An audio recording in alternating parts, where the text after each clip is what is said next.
What's up, everyone? You guys ready? Ready for a supercharged ride through the Wrestleverse? Then buckle in, guys. It's time for the rundown.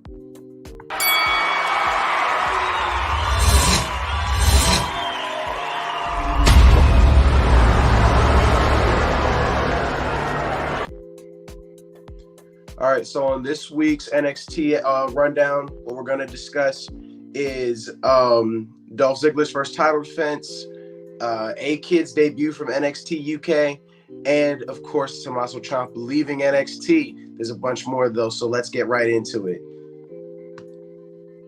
Now, look at this, man.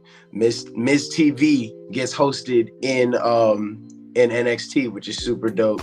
And they actually showed Braun Breaker trying to get at Dolph Ziggler earlier in the day, which of course he couldn't, so he left, was not to be seen. LA Knight comes out trying to spoil the parade. You know, Dolph Ziggler finally gets the NXT title, challenges him on the spot. They don't think he's a big enough star.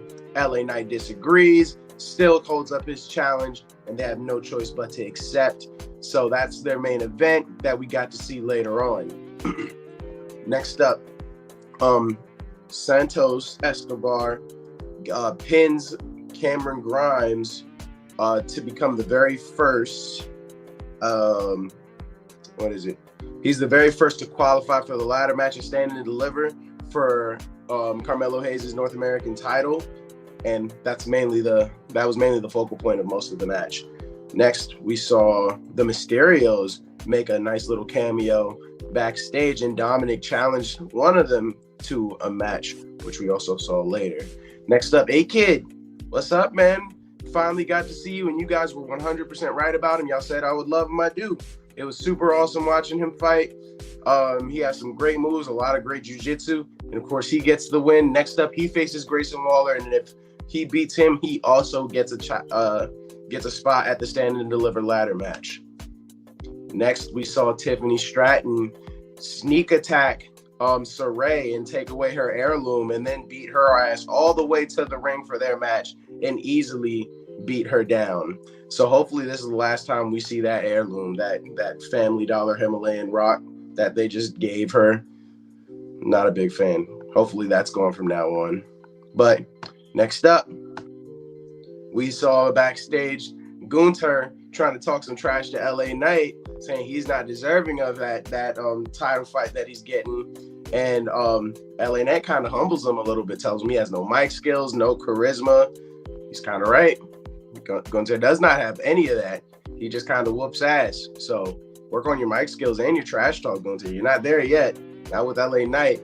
Next, bro, Tommaso Ciampa is leaving NXT. What a huge, huge deal this is. And it was a real heartfelt speech that he gave to the fans. And I mean, wow, it's been a long time coming. So I'm very interested to see what his next chapter will be. But before he leaves, he has to close out this chapter. And Tony D'Angelo is the one to step up to the plate and challenge him for his very last fight at Stand and Deliver. So let's see how that goes, guys. Next, though, you know, the heartbreaking storyline between Indy Hartwell and Persia Ferrata as their friendship kind of comes to an end. They fight, their boyfriends come out to, you know, I guess, distract in their own ways. And Indy actually ends up pinning Persia from a distraction. And then it kind of gets a little X-rated. They just all start having a huge makeout session in the ring. What's up with that, bro? Thought this was a family channel. Can't be showing all this. Ugh. Anyway, back to Dominic and the La Familia's match. Dominic was on fire, of course, and we got to see we got to see Fallon Henley, Briggs, Jensen, and Ray take on La Familia outside of the ring. That's what you see here. And of course, Dominic goes on to absolutely demolish his opponent. Easy win. We knew that was going to happen. Dominic is up there already as a great wrestler. And then so for the whole night, we saw Cora Jade kind of messing with Toxic Attraction and Mandy Rose. So, you know, they eventually got to her because she was fucking with their belts. Can't be doing that to the champs, especially with the heels. they beat her ass outside of the parking lot and tag her with some spray paint. So Cora J, you gotta do better, man. I understand you're salty, but bad way to go. Very bad way to go.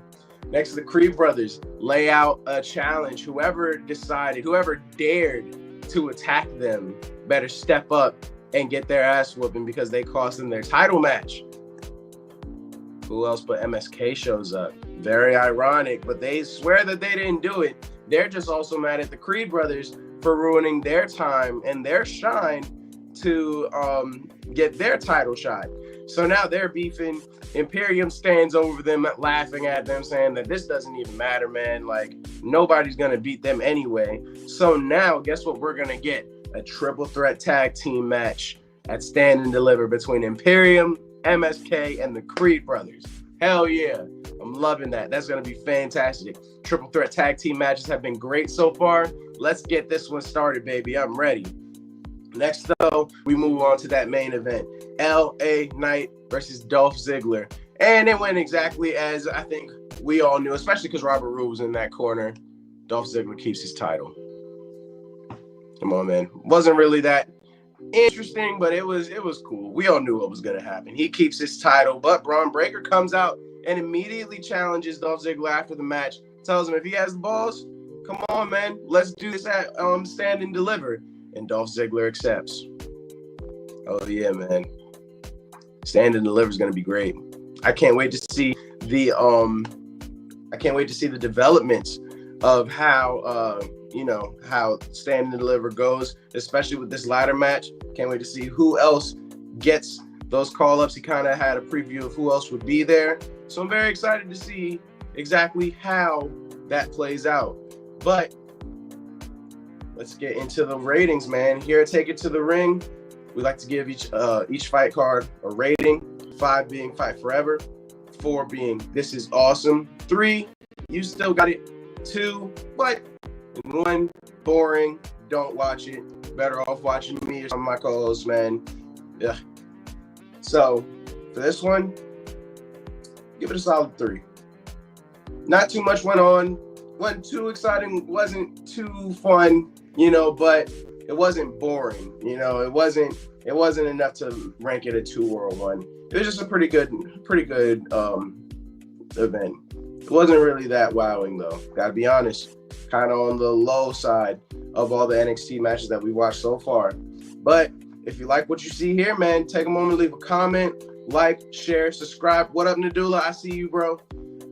And for full-length podcast reviews of your favorite wrestling shows, check out our Wrestlecap live videos each day here on Take It to the Ring.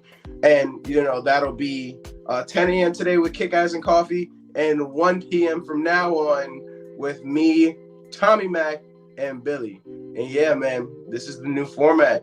But until next time, guys, this is Tijon, and keep it real.